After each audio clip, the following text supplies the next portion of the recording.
What is up, you guys? It is your boy, Brent Bickers here, and welcome to another video. In today's video, we are going to be talking about the Minnesota Vikings. Now, before we get into today's video, and if you're wondering anything about my voice or just really me, I'm just a bit tired. Not like I'm recording this late or anything. It's actually pretty early. I think I'm recording this like 8:30 or something like that. So, yeah, there's one. And number two, yesterday was kind of a tiring day, so yeah. But anyways, guys, enough said. Let's get into the video. But I guess before we get into today's video, like and subscribe. We're on the road to getting to 400 subscribers. I've also really been appreciating the comments as of late. But again, now enough said. Let's get into the video. So, the Minnesota Vikings is like a very interesting team because it's like it's kind of like the same case that I said with like the Seahawks. They didn't really lose anybody big, but they also really didn't gain that much during the offseason, I would say. Like, Aaron Jones, sure, he's going to be a better running back, but at the same time, he also lost Kirk Cousins for, like, J.J. McCarthy or Sam Darnold, which, honestly, to me, I don't think they're going to match that production.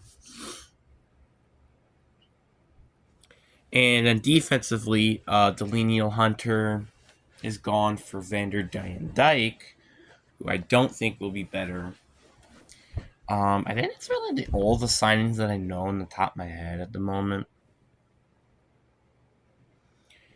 But I do think this team does have a decent shot to make it into the postseason. I think that's like basically their ceiling this year is to making it to the postseason.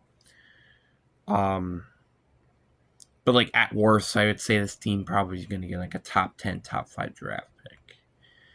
Which is honestly, if I'm a Vikings fan personally, I would probably be a little happy with that because this team still got a lot of needs all over the roster, I would say.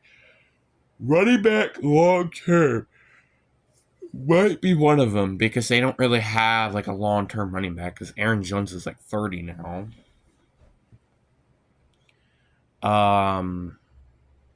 The O-line is still a need. Christian Darrisaw is like the only really good offensive lineman. And I guess it's a Brian O'Neill, but that's about it. The defensively, I don't really think there's a lot of needs. I guess maybe linebacker, maybe edge rusher, corner. Like, there's still a lot of needs on this team, and it's kind of interesting to see how this team is going to be with, after all, not being a terrible defense last year. So it's kind of interesting to see how this team is going to be. But again, that's kind of about it. But now let's go compare them to every team in the NFC. Let's go do that. So I would say you aren't really better than any team in the West, in my personal opinion. Maybe you're about as good as the Cardinals, I would say. The NFC North, you're really not better than any of those teams. I think you're easily the worst team in the NFC North, in my opinion. The NFC South, I see you guys being better than the Panthers, the Saints, and also the Falcons.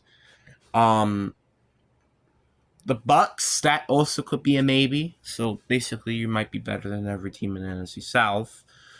Then you're also, I think, in my opinion, better than the Commanders and the Giants. So you guys are essentially the 11th best team, I think. Because 16, 15, 14, 13, 12, yep. They would be the 11th best team in the NFC.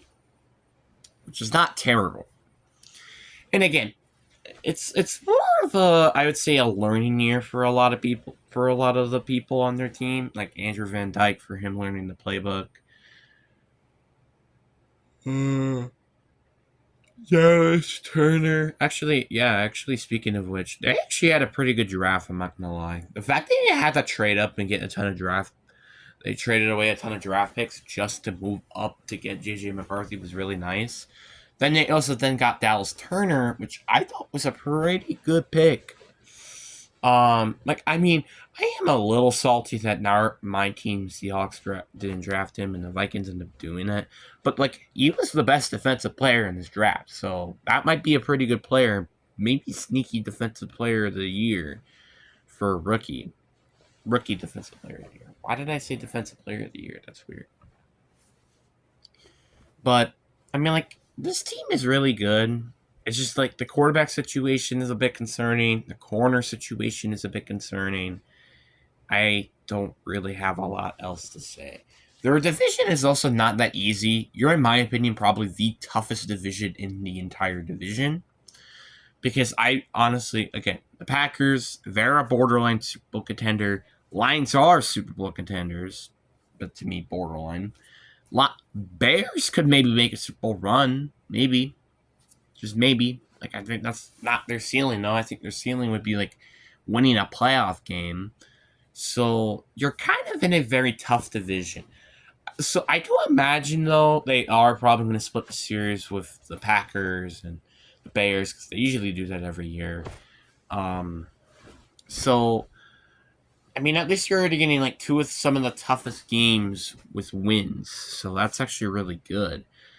I mean, maybe you might maybe you might tie. I feel like there's like if they're at best, like let's say JJ McCarthy is a good quarterback or Sam Darnold is like a good, just basically what Kirk Cousins is. Like I feel like they probably would be better than the Cardinals. I imagine. Then they would be better than literally every team in the South except for the Bucks. Then I would think they would also are better than the Commanders, the Giants, and maybe potentially Dallas, and same thing with Bucks and the Bears. So that makes them more interesting to see. So obviously, again, you have a lot of teams that are probably going to contend for a wild card spot. Like let's just say, for example, the Niners, the Lions, obviously, I think the Packers will win the division, but we're going to just say the Lions. I don't know offend people. The Bucks and the Eagles. Let's just say all of them won the division, right? Here are the wild card teams you have. You have the Seahawks. You have the Rams. You have, in my opinion, potentially the Cardinals, Packers, Bears. Obviously, again, not including the Vikings. I guess the Falcons ish and the Saints. And then you have the Cowboys and maybe even the Commanders. But again, those are like two maybe teams, which is the Cardinals and the Commanders. So let's just say we remove those teams. You only have 7 wildcard teams to compete up against. There are a few teams, obviously, I don't think that will make it to the postseason this year, which obviously are going to be the Giants and the Panthers. I just can't see the Panthers unless Bryce Young becomes a literal god like he was back in Alabama. And the Giants, well, Daniel Jones will have to be more than just average when he's playing. So, yeah.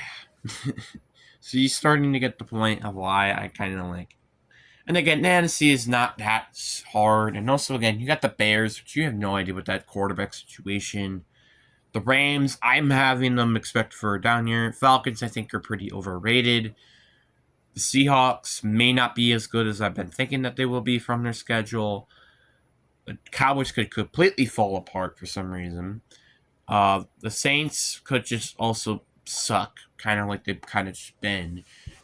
Like, there are a lot of ifs in this NFC, so that's kind of why it's like, you could maybe see the Vikings win their division, or not winning their division. I don't think that's going to happen. Once the Lions completely fall apart, the Packers also fall apart.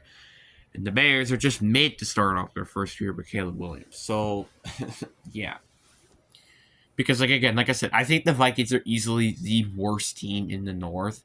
Not like it's necessarily a bad thing, because I feel like for them, they kind of need, again, like I said, they need to address more needs specifically on defense or offensive line specifically. But that's my personal opinion. Like again, I said this a lot. This is kind of just a learning year for you guys. Um, so it's like if you get to the playoffs, that's a good thing for you guys. But if not, well, again, like I said, it's a learning year. nothing terrible happens, but nothing good happens either because you're not in the postseason. So yeah, it's kind of just an interesting team to think about and just say like, what will this team be heading into this year? But I really do wonder what you guys are thinking down in the comment section below. Hope you guys enjoy. Peace.